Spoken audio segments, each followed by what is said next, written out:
I didn't shout. I didn't argue. I simply walked away. No explanations, no messages, no closure. She thought I would stay, that I would fight for her, beg her to change her mind. That's what she expected. But instead I disappeared. And now she's the one searching for me. Desperate, heartbroken, and drowning in regret she never imagined she'd feel. But there's a difference now. I'm no longer the man she walked away from. It didn't happen in a single moment. The warning signs were there. Sudden distance, fake smiles, and late nights with no real explanation. But I ignored them. I trusted her. Until the day I couldn't anymore. I wasn't looking for proof. I wasn't trying to catch her in a lie. But sometimes the truth doesn't wait for you to find it. It pushes itself right into your hands. Message. A simple text flashed across her phone screen, carelessly left on the table. Last night was amazing. I can't wait to see you again. I didn't react. I didn't move. I just stared at those words, my mind going blank. I looked at her sitting across from me, laughing at something on the TV, completely unaware that everything had just changed. That was the moment I knew. There was nothing left to say. She had already made her choice. So I made mine. That night, while she slept peacefully, still believing I would always be there, I packed my things and left. No note, no goodbye, just silence. Leaving wasn't the hard part. The hard part was not looking back as I closed that door for the final time. I knew she would wake up confused. She would call, text, maybe even panic at first. But that was exactly what I wanted. I wanted her to feel the same emptiness I felt when I read that message. I wanted her to sit in silence, to look for me, and find nothing. I disappeared. No social media. No mutual friends. No trace of where I had gone. For the first time, she wasn't in control. And for the first time, I didn't care. I started fresh. A new city. New life. A new version of me. The man she betrayed. He was gone. And the man I became, she would never have the chance to know him. First, she probably thought it was a joke. That I would come back after a few days, angry but still willing to talk. That I'd eventually break the silence, ask for answers, beg for closure. But days turned into weeks, weeks into months. And I never returned. I never called. I never gave her the opportunity to explain. That's when the panic truly began. She started reaching out, asking mutual friends if they had seen me. But they hadn't. I made sure of that. She sent message after message. Long ones, short ones, desperate ones. Please just talk to me. I know I hurt you, but I need to explain. Where are you? I can't stop thinking about you. Please don't do this. But every text she sent, every call she made, received the same answer. Silence. She was finally feeling the emptiness she had once made me feel. The only difference now. I wasn't coming back. She never stopped searching. She asked old friends, checked online, even showed up at places we used to visit, hoping, praying, desperate to find me. And then one day she did. Not because I reached out. Not because I missed her.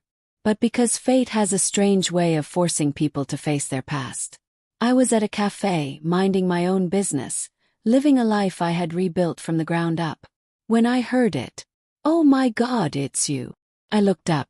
There she was, standing in front of me, frozen. Her breath caught in her throat. She looked different. But not the way I did. I looked stronger, better, untouchable. She looked lost, like someone who had been carrying the burden of regret for far too long. "You just left," she whispered, stepping closer. No warning, no message, nothing. Do you have any idea what that did to me? I tilted my head slightly, a bit amused. Do you have any idea what you did to me? Silence. She had no reply, because we both knew the truth. This was never about me walking away. It was about the fact that I never looked back. She sat across from me, her hands slightly trembling as she held onto her bag like it was the only thing keeping her steady. Her eyes searched my face, hoping to find a glimpse of the man she once knew. But that man was gone. "I've been looking for you," she said, her voice softer than I remembered. For months. I didn't respond. I simply took a slow sip of my coffee, keeping my expression unreadable. I know, she said. Her eyebrows drew together in confusion. You know. I leaned back, letting out a slow breath. Of course. Her lips parted slightly. Then why? She hesitated. Why didn't you ever respond? I tilted my head again calmly. Because I didn't want to. Her face fell. That wasn't the answer she was hoping for. She had expected anger, maybe even pain. But indifference. She wasn't ready for that. I know I hurt you, she continued, her voice shaky now. I made the biggest mistake of my life, and I don't expect you to forgive me. But I just... Then why are you here? I interrupted, my voice calm and firm. If you know I don't owe you forgiveness, if you know you don't deserve anything from me, then why did you come? She swallowed hard. Her fingers curled into her lap, gripping her dress tightly. She was struggling, trying to make her regret my responsibility. Because... She hesitated, her breath unsteady. Because I realized too late what I had. I gave a quiet, humorless laugh and shook my head. No, I said coldly. You realized too late what you lost. Silence. She blinked rapidly, as if trying to stop the tears from falling. She knew I was right. I was selfish, she admitted. I thought I needed more. I believed I was making the right decision. But I was wrong. I didn't say anything. I just watched her. She let out a shaky breath. When you left, I thought I'd be okay. I believed I could move on and be happy. But the truth is, I was miserable. I tilted my head slightly. That's not my problem. Her lips parted like my words had physically hurt her. She paused, gripping the edge of the table for balance. I just want a second chance. I stared at her for a long moment, letting her request hang in the silence between us. Then I leaned in a little closer, my voice dropping to a whisper. Let me ask you something, I said. If your life had gone the way you planned, if he hadn't left you, would you still be sitting here right now? Her whole body froze. Her breath caught. Her fingers tightened around the edge of the table. She opened her mouth to answer, but then closed it. 'Cause she knew.